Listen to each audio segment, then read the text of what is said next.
3724 Ibeyama Kauna Craft Center Kaksing Pazilaikai Ayangbung Pareng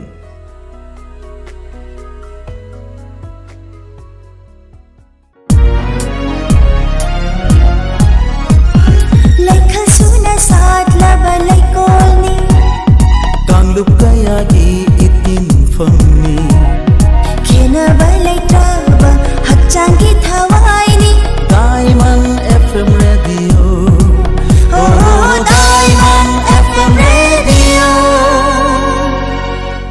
91.2 Diamond Radio Channel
थौरम की मखा चर्चा मुक्तमजरी लाइव फोन इन प्रोग्राम ताबी निंबी से खनबगी थौरम असिबु ताबिरिबु सिंगो बोइना वाहेंगबमना अमुका हन तराम नोकचरी हौजिक अखोगी स्टूडियो के नंबर 7630944377 हांगदुना थमजरी नंबर अमुक्तंग हन निंगसिंगजरी 7630944377 हांगदुना थमजरी हरिबु नंबर असिदा फोन कॉल तौबिरक्तुना अपामी सैसिंग खनबिबा यारगनी लोइनना तोइना फोन कॉल फंगिबसिंगदी गसिगे थौरम असिदा सरुक याबिरक्तनबसु नोलुकना निंगसिंगजरी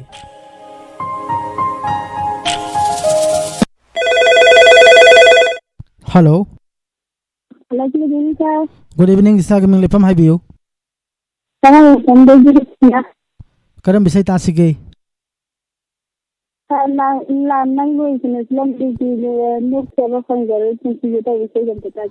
लानंग लोइखिनु इसै अहोब मे एकदम ता हाइबियो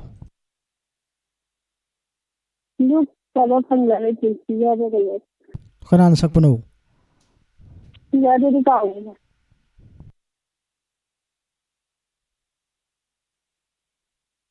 फंगलरोय नोक्सबा हाइबदुरा ताबी नंग बिसिंग मिंग हापी गद्रा हाइबियो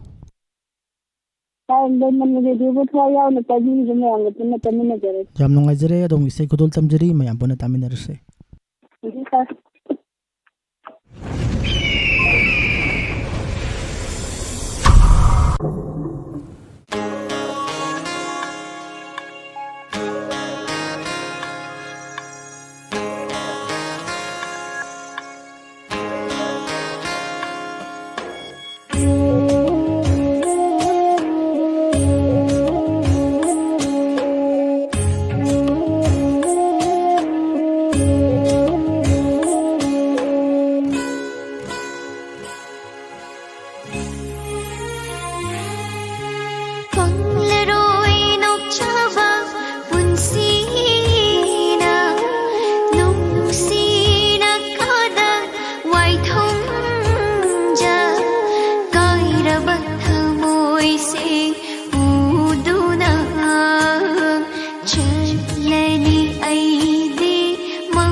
Ngau ja rơi chăm la na sâu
नटौता पेंजकी आईना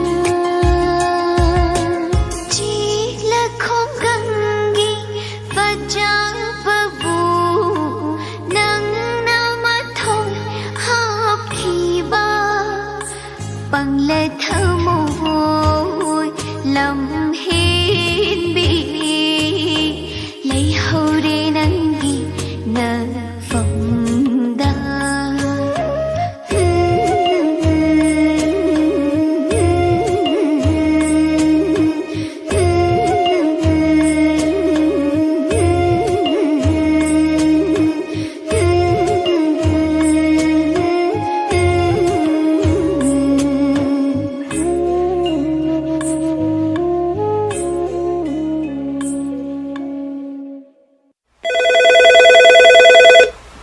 Hello.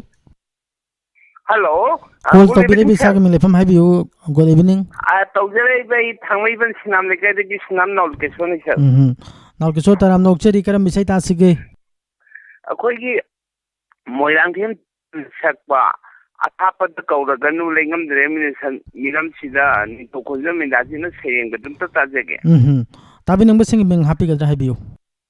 Akoi diamond donor gupta leba ibisa lema tengkha da jibalata no sangita duga thiam rang ga tawraga tabi diba radio pamna tabi diba YouTube ma di orai radio da tabi ba kangbu singa tajarage. Ado nal ke so ngasi de hinjang si hautra bro. Ha. Ngasi si hinjang si hautra bra ba. Ngasi di hinjang ji sa tengo ina tanthong ina tajare ngasi di. Oh, ado di hinjang si kitang hau ba le bu ko. Hinjang hau na hinjang hau ji kan ba.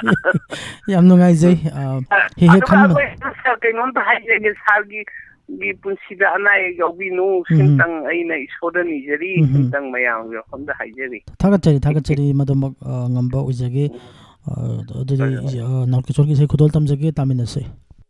Thank you.